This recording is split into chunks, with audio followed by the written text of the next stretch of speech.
Hello everyone! Happy New Year!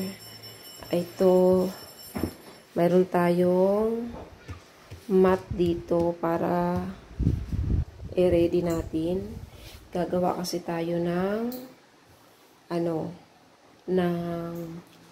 ba gagawin ko ba?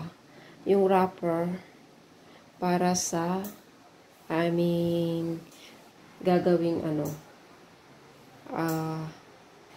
spring roll. Nagawa pa tayo ng spring roll.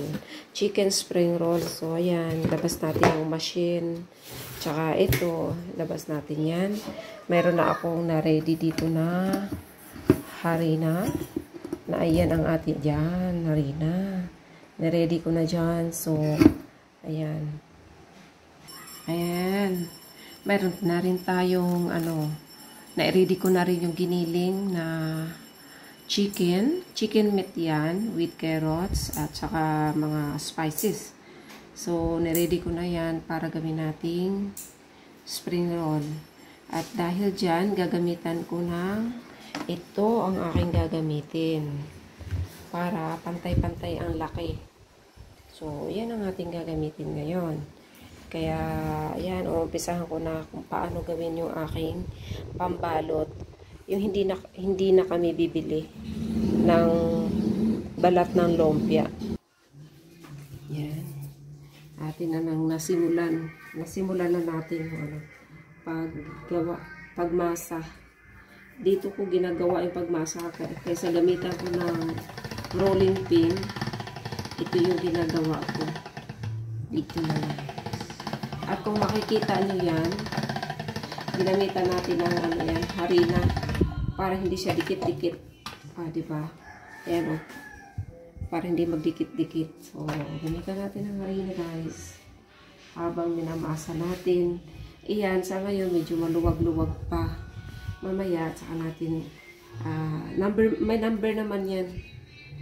So, hanggang sa magiging manipis. So, ito. Ayan. Ayan. Diba? Ganyan lang. Para magkaroon tayo ng wrapper. Hindi na tayo bumili. Actually, mas marami yata itong nagawa ako. Bali, dalawang ganito. Ngayon, gawin natin number 2. Para medyo manipis na konti. Hanggang sa umimpis siya ng umimpis. Kaso lang, medyo malapad yung isa. So, gagawin ko, hati, bawasan gilid.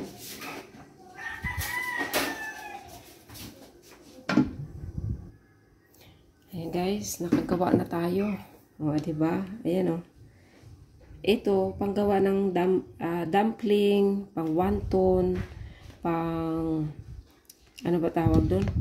Yung pang siomai, pwedeng gumawa ng paano pa ba? Pang lasagna, ayan, lasagna sheets, ayan, pwede yan siya. So, medyo basa siya ng konti. So, gawin lang natin, lagyan lang siya ng harina or cornstarch or para hindi magdikit-dikit. Tapos, para matuyo siya, so, medyo pahanginan natin ng kaunti. Dahil dyan, nag-slice na tayo ng ganito. Ayan. Medyo marami pa siyang harina, pero actually mamaya matatanggal din yan. Kasi matutuyo yan. Pag natuyo yan, medyo kukunat siya ng konti. Tapos, ayan, ganyan lang. Dahil dyan, itatry na natin. Lagyan yung ating ito. Dito tayo maglalagay. Tapos dito siya lalabas para iisa ang laki.